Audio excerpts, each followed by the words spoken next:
What's up guys, it's me Jeremy. So patch 624 had quite a lot of big changes, but there are actually a lot of champions that Riot have mentioned in the past that are pretty much confirmed to be getting some buffs. So today we're taking a look at all the champions that we know so far that Riot have confirmed are in the line for some awesome buffs in the future. And if you guys enjoy the video, definitely hit that like button, and if you don't enjoy the video, feel free to hit that dislike button too, and let's get started.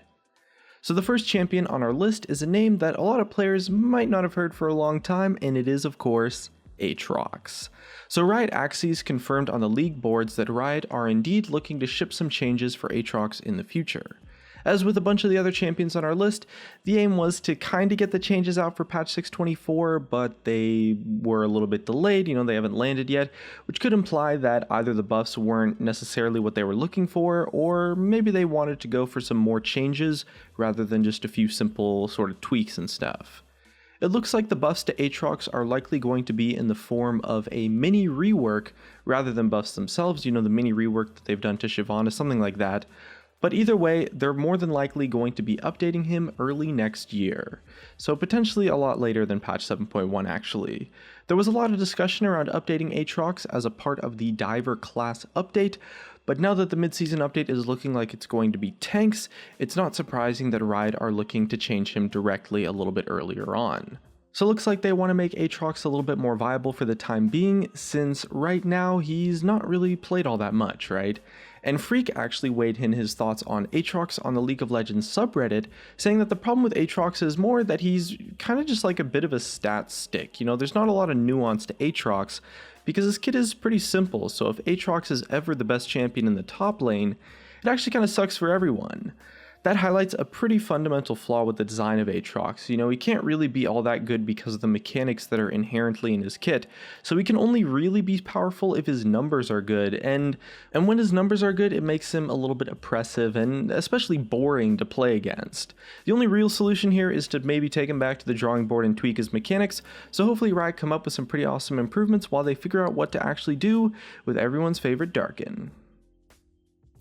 Next up on the list, we have Kalista, which is another champion that Riot are actually really careful about buffing because of the same issue that they've had with Azir, in that it's almost impossible to balance her for pro play while also keeping her at a fair and healthy level for general play and solo queue. Riot Axes confirmed that they were planning small changes for Azir, Kalista, and Shen with a target patch of 624, and Kalista is the only champion who hasn't received her buffs yet, as the Azir buff did ship in 624 and the Shen buff shipped in 623.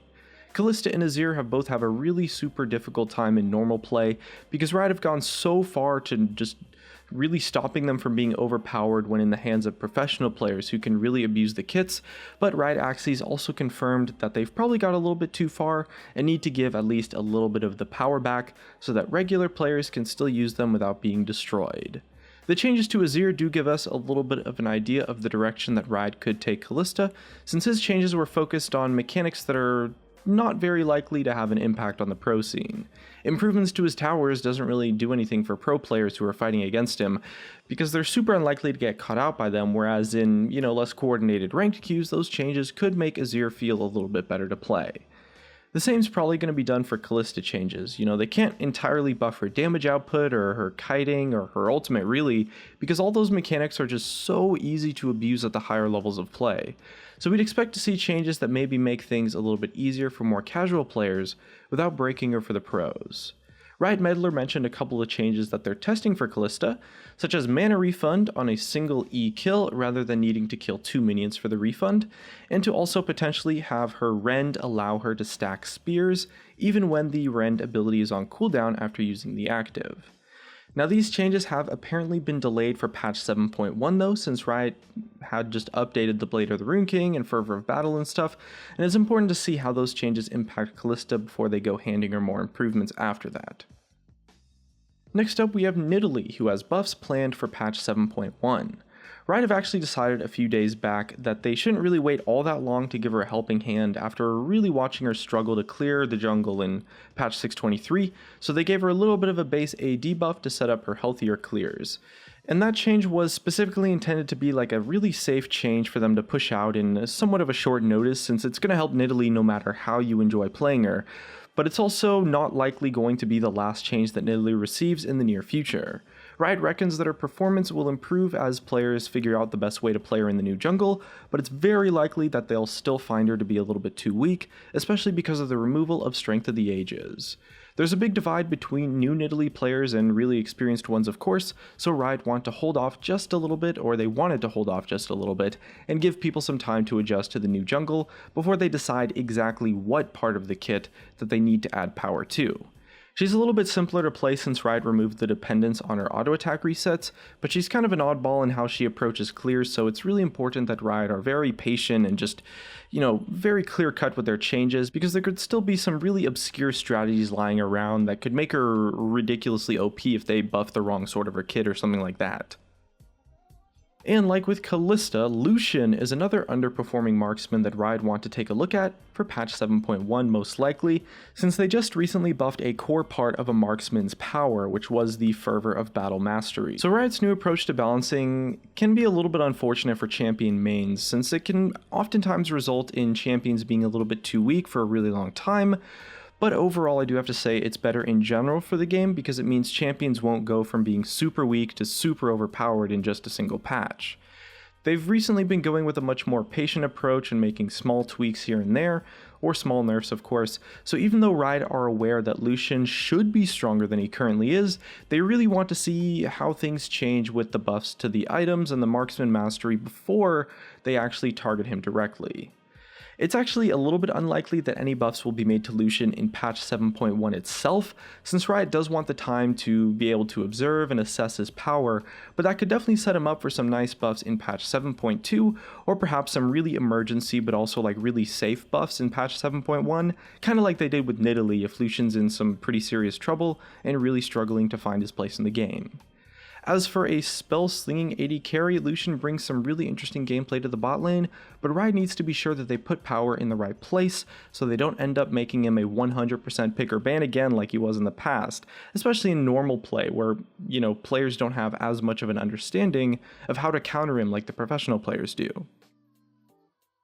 Now the next champion on our list that we're taking a look at today isn't actually one single champion, it's actually a whole group of champions that were all nerfed pretty hard by the nerf to Rylai's Crystal Scepter. So Riot Meddler listed out a whole group of champions that they'll be watching really closely for potential buffs, but it'll be interesting to see what changes exactly because a lot of these champions used Rylai's in a bunch of different ways. Champions like Mordekaiser and Aurelion Sol used Rylai's to maybe stay in range, since it can be a little bit harder for them to keep up with the more mobile champions. Other picks such as Vladimir, Azir, and Kennen were gaining a lot of benefits from, the stats of just a bunch of health and ability power that Rylai's offered, so they would potentially need to be buffed in fairly different ways to retain at least a little bit of the power that they wanted from Rylai's in the first place.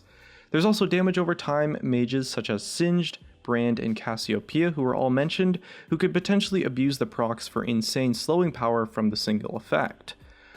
Overall, Rylai's was just way too powerful of an item, and there was no reason not to run it on most utility mages, either because you just wanted the stats, a bunch of AP and health, more crowd control with the slow effect, or really just the tankiness to keep you alive longer in fights, right? So the champions Riot Meddler mentioned directly that they'll be keeping an eye on are as follows: Vladimir, Karthus, Aurelion Sol, Mordekaiser, Talia, Cassiopeia, Singed, Brand, Zyra, Azir, Elise, Rumble, Heimer, and Kennen. So pretty much any champion that was buying Rylai's 100% of the time before the nerf. All those champions could potentially receive buffs in the future. Some of them definitely will, but not all of them. There's probably other champions too that enjoyed abusing Rylai's Crystal Scepter, like maybe Orianna for example, but the core users of the item will be first in line for improvements if they end up taking too much of a hit from the Rylai's nerf. It's possible that the changes will actually put a lot of these champions into a more balanced state without making it pointless to buy Rylai's in the future, which could definitely be pretty ideal, but it's really likely that at least one of these champions, if not more of them, are going to receive some buffs early on in Season 7, if not on patch 7.1, to make sure that they all stay healthy, fun, and especially relevant to play. Either way though, that just about wraps up our list on champions that are pretty much confirmed or definitely due for some buffs in the next few patches or maybe a little bit later in the future. Of course, this isn't an exclusive list, this is just the guys that we know so far, so other changes are going to be super likely as well, but again, these are the picks that Riot have confirmed that they're looking to add some power to, so it'll be interesting to keep an eye on their performance and see what changes Riot decides to make to them in the future. Definitely let us know in the comments section below which champion you are looking forward to getting a buff, or perhaps which champion you feel deserves a buff that doesn't have one confirmed just yet. Either way though, looks like that's going to be it for me. If you guys enjoyed the video, drop a like, subscribe if you want. Thank you so much for watching, and I'll see you guys next time.